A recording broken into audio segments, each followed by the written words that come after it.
मैं भावना राठौड़ और आप देख रहे हैं खबरों का खुलासा। इस वक्त हम मौजूद है पेल्हार पुलिस स्टेशन अंतर्गत। पेल्हार पुलिस स्टेशन से एक ऐसा मामला सामने आया है जिसे सुनकर आप सब दंग रह जाएंगे। इसमें एक भांजे ने अपनी ही मामी को मौत के घाट उतार दिया है और बताया जा रहा है कि भांजे और मामी के अवैध संबंध होने के चलते अपराधी द्वारा यह अपराध किया गया है। पेल्हार पुलिस स्टेशन द्वारा अपराधी को दिल्ली से गिरफ्तार करने में सफलता हासिल की गई है। आखिरकार क्या है यह पूरा विषय, आइए जानते हैं। दरअसल यह पूरा विषय कुछ इस प्रकार था। 28 मई 2024 की सुबह करीबन 9 बजे के आसपास में नाला सुपारा पूर्व धानीबाग धरोड़वा पाड़ा इलाके में एक अज्ञात महिला की लाश बरामद की गई थी, जिसके बाद में स्थानिक लोगों द्वारा इस बात की जानकारी पेल्हार पुलिस स्टेशन को दी गई। मौका न गंवाते हुए पेल्हार पुलिस स्टेशन द्वारा मौका स्थल पर पहुंचकर इलाके का पूरा जायजा लिया गया और महिला के आसपास तलाश की गई। जिस अवस्था में महिला की लाश पाई गई थी उससे दो बातें साबित हो रही थी। पहली, महिला मुस्लिम परिवार से है क्योंकि उसने बुर्का पहन रखा था। दूसरी कि महिला की हत्या की गई थी। और इसी तलाश के दौरान पुलिस प्रशासन को वहां से निरोध का पैकेट बरामद हुआ था। पैकेट के QR कोड को आसपास के सभी मेडिकल से मैच किया जा रहा था। तभी यह QR कोड एक मेडिकल से मैच पाया गया, जिसके बाद में पुलिस प्रशासन द्वारा उस मेडिकल की CCTV फुटेज को खंगाला गया, जिसके आधार पर अपराधी की पहचान सामने आई। परंतु अब तक महिला की पहचान पुष्टि करना बाकी था। पुलिस प्रशासन द्वारा वोटिंग लिस्ट में से हर मुस्लिम परिवार की जानकारी निकाली गई ताकि महिला की पहचान पुष्टि की जा सके और साथ ही साथ इलाके में भी जांच पड़ताल की जा रही थी। तभी उन्हें इलाके से यह बात पता चलती है कि एक व्यक्ति एक महिला की गुमशुदगी की रिपोर्ट लिखाने पेल्हार पुलिस स्टेशन पहुंचा है। बिना समय गंवाए पुलिस प्रशासन द्वारा उस व्यक्ति से संपर्क किया जाता है और महिला के हाथ और पैर की कुछ तस्वीरें दिखाते हुए महिला की पुष्टि करने को कहा गया, जिसके बाद में व्यक्ति द्वारा तस्वीर देखते हुए महिला की पहचान की गई और पुलिस प्रशासन को महिला की पहचान बताते हुए कुछ बातों का खुलासा किया गया। मृतक महिला का नाम सायरा बानो बताया गया था। महिला की उम्र करीबन 35 वर्षीय बताई जा रही थी। महिला के पति द्वारा यह भी बताया गया कि महिला और उसके भांजे के बीच में अवैध संबंध थे और यह संबंध पिछले 2 साल से थे, जिसके चलते वह काफी परेशान था। इस बात को सुनते ही पुलिस प्रशासन द्वारा एक कड़ी जोड़ी जाती है और व्यक्ति को CCTV फुटेज में पाए गए लड़के की फोटो दिखाई जाती है, जिसके बाद में मृतक महिला के पति द्वारा लड़के की फोटो को पहचानते हुए बताया जाता है कि यह उसका भांजा है और यह पिछले 5 महीने से दिल्ली में रह रहा था। जिसके बाद पुलिस प्रशासन द्वारा अपने मुखबिरों को एक्टिव कर और टेक्नीशियंस की मदद लेते हुए युवक को दिल्ली से गिरफ्तार कर पेल्हार पुलिस स्टेशन लाया गया। कड़ी पूछताछ के बाद में अपराधी ने हत्या के पीछे का खुलासा किया। जी हाँ, अपराधी द्वारा अपना गुनाह कबूला गया और बताया गया कि उसने यह गुनाह क्यों और किस तरह किया था। अपराधी द्वारा पुलिस प्रशासन को बताया गया कि वह पिछले 5 महीने से दिल्ली में रह रहा था और उसकी मामी यानी कि सायरा बानो के साथ में अवैध संबंध था।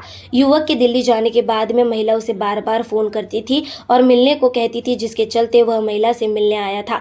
युवक और महिला एक दूसरे से मिलते और उनके बीच में बातचीत होती और अवैध संबंध बनता। तभी युवक के फोन पे एक अज्ञात कॉल आया और उसी कॉल को देखकर महिला उससे पूछती कि यह फोन किसका है, तो जैसे तैसे कर युवक उसे बताता कि यह फोन उसकी बीवी का है। युवक द्वारा महिला को बताया गया कि 5 महीने पहले ही वह शादी कर चुका था और अपनी बीवी को लेकर दिल्ली चला गया था। इसी बात को सुनकर महिला और युवक के बीच में काफी कहासुनी शुरू हो जाती है और यह विषय वाद विवाद का रूप ले लेता है, जिसके बाद में युवक द्वारा अपने साथ लाए गए चाकू का इस्तेमाल कर महिला पर हमला कर दिया जाता है और महिला को मौत के घाट उतार दिया जाता है और वहां से रफू चक्कर हो जाता है। इस पूरे विषय को जानने के बाद में पेल्हार पुलिस स्टेशन द्वारा अपराधी पर हत्या के धाराओं के तहत मामला दर्ज कर लिया गया है।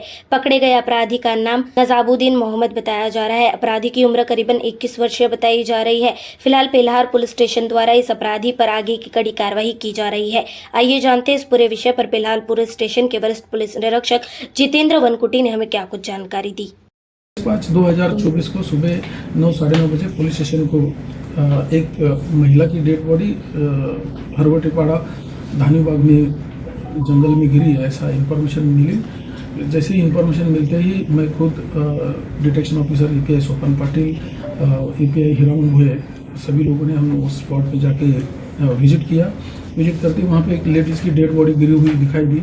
उसका गला काटा गया था, 2 जगह पे स्टैबिंग हुआ था। प्रथम तौर पे कि उसका मर्डर करके डेड बॉडी फेंक दिया है, ये दिखाई दे रहा था। इसके लिए जिनको ये पहली बार पता चला, जो सरपंच थे उस गांव के, उनका हमने स्टेटमेंट लेके 302/201 के तहत केस दर्ज किया। उस स्पॉट विजिट में हमें कंडोम्स मिले थे और एक लुब्रिकेंट्स का कवर मिला हुआ था।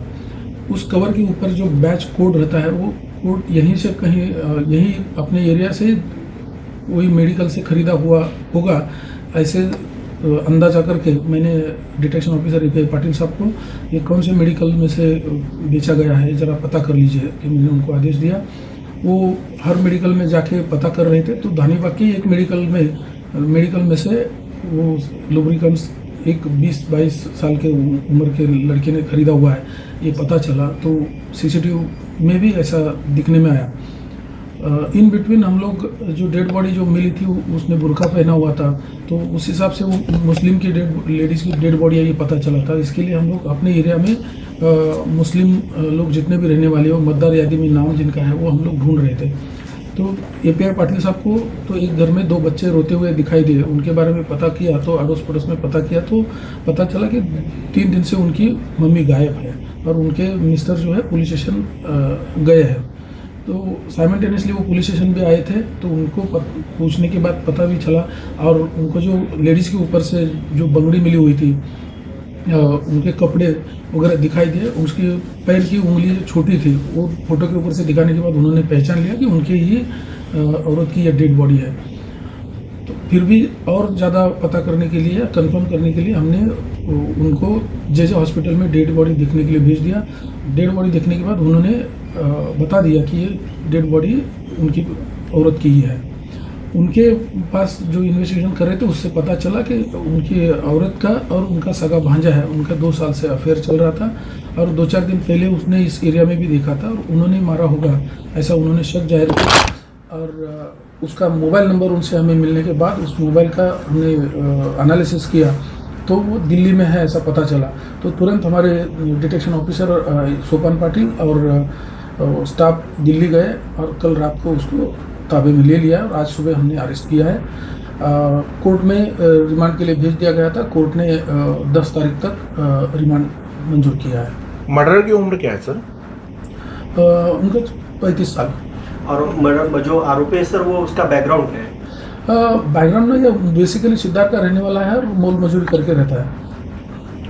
खबरों का खुलासा से भावना राठौड़ की एक रिपोर्ट। ऐसी और खबरें देखने के लिए बने रहे हमारे साथ और सब्सक्राइब करें खबरों का खुलासा, सच की परख हमसे।